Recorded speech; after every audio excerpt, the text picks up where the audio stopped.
At the beginning of the story, we see a girl named Miyoko hanging herself in the middle of the classroom, surrounded by 4 other students who watched but failed to stop her. Moments later, Miyoko hangs herself.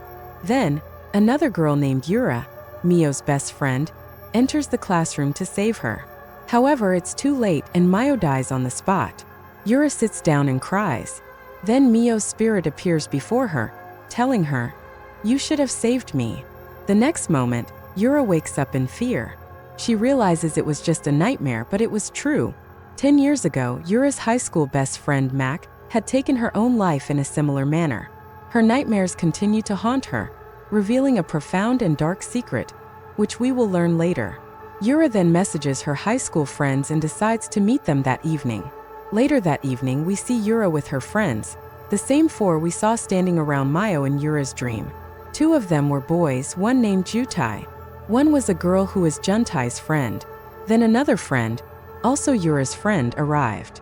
But now, while talking, Yura takes Jutai outside and asks him alone, "Do you remember Mio?" Jutai hesitantly replies, "No, I don't remember any Mio." Yura tries to remind him about Mio, as they were all classmates at one point. But Jutai flatly denies it, saying, "I told you, now I don't remember any Mio." Suddenly, Yura starts feeling unwell. She feels like vomiting.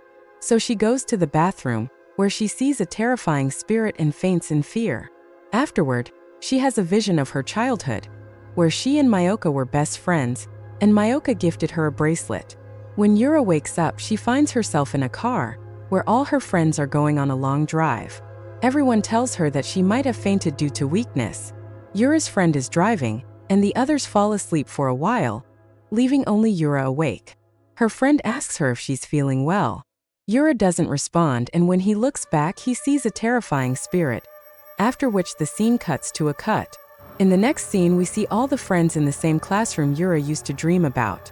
Everyone is perplexed as to how she suddenly ended up there, but no one has any answers. Everyone's cell phones are also gone. Yura then notices that this is the same classroom and the same school she used to attend. Everyone agrees with Yura and wonders why she's there. At that time, everyone was very worried about Yura's friend, who had injured his leg and couldn't walk properly. We are then shown a scene from everyone's high school past. This was a time when Yura wasn't friends with the 4 of them and wanted to be part of their group. However, Juntai's friend used to bully her, and Mayok then explains to Yura that she doesn't need to be a bully. She should tell the teacher about it, and there's no need to join a group that doesn't value her. However, Yura ignores her words because she wanted to be part of their group. In the present, we see Yura suddenly disappear. Everyone thinks she might have gone to another room. Junpai's friend then leaves the classroom and sees Yura, but her eyes are completely white, frightening her. Yura's friend then declares they must find Yura, and he sends Juntai's friend and another friend. Juntai's friend reluctantly leaves the classroom. After a while, she needs to go to the washroom. So she tells Yura's friend to wait outside and goes inside. She discovers Yura is also there, hiding. But when Juntai's friend emerges, she experiences a strange, sharp pain in her ear. Then we are shown a flashback, a scene from the past. One day, Juntai's friend slapped Miyoko so hard that the poor boy's ears began to bleed. It seemed she couldn't hear anything in that ear. Juntai's friend had done this because she had learned that Mioka had spoken to her friend in private yesterday. However, Mioka flatly denies this. So she asks Yura, "Did Mioka speak to my friend yesterday?" Yura replies, "Yes." Although she didn't know, she did it because she was scared of Juntai's friend's anger, and she had also become his new friend. In other words, she had gotten what she wanted. She had joined their group. This suggests that Yura, in her obsession with making new friends, went against her best friend Mioka. And this is what led to Mioka's beating. In the present, Mioka's spirit is shown beside Juntai's friend, speaking to him, but he can't hear anything and is experiencing severe ear pain, just as it happened to Mioka. When he slapped the poor woman hard, a screwdriver appeared before him, meaning Pekis, and Mio's spirit told him to put it in his ear. Upon hearing this, he forcefully inserted the screwdriver into his own ear. It seemed as if Mio's spirit was making him do all this, and he died in a very painful manner.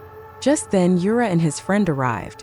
Juntai's friend's corpse lay before them, and they trembled with fear. Then Yura's friend saw Mio's spirit there. In fear, he grabbed Yura's hand and ran away. We now understand that Mio's spirit was orchestrating everything that was happening to them, as she was actually taking revenge. We will now learn what the remaining survivors did wrong. Yura's friend then took him to a lab where he saw a frog. In a flashback, we see that one day in high school, this same friend of Yura's tried to force-feed him an experimental frog, and he treated him very badly at that time, for which he is about to receive retribution today.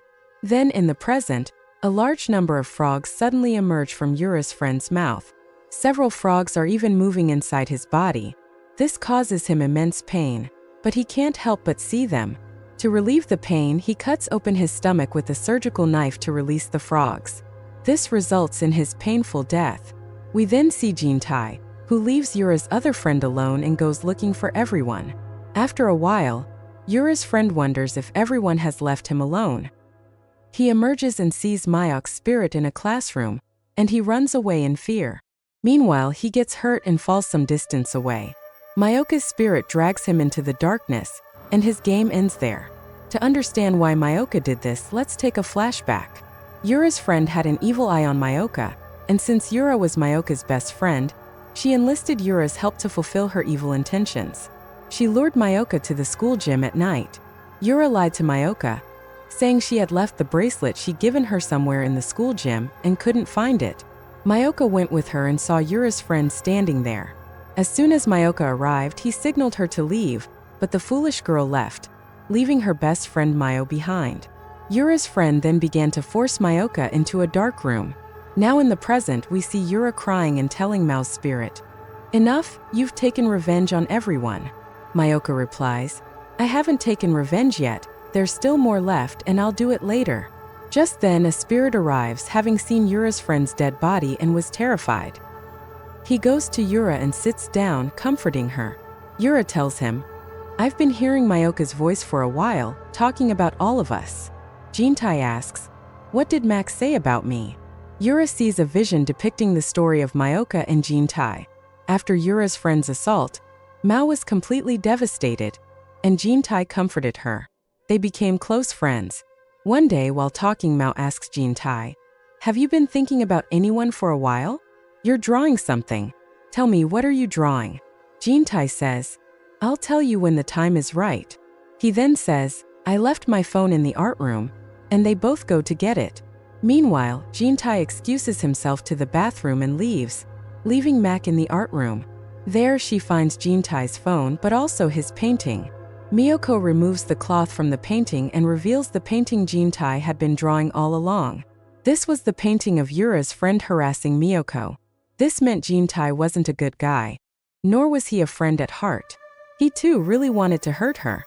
We then learn that Jintai was standing outside the gym the night the poor Miyoko was being harassed, but he didn't help Miyoko. In the past, Mayo angrily tears up his sketch. Jintai arrives and, seeing his torn sketch, begins to smile madly, realizing he's hurt Mao. Now in the present, Mio's spirit enters Yura, who repeatedly stabs Jintai with a sharp object, inflicting such severe pain that he dies in a horrific manner. After Jintai's death, Yura goes straight to the school rooftop, where she sees the bracelet Mayo gave her. Mio's spirit stands behind her. Yura tearfully apologizes for all her mistakes, but the next moment, Mio's spirit attacks her and begins strangling her, as only Yura remains. By killing her, she will avenge the very reason she took her own life, and her soul will find peace. But she tortures Yura to death because, despite being her best friend, she never did anything good to Mio. With this, the film's story ends.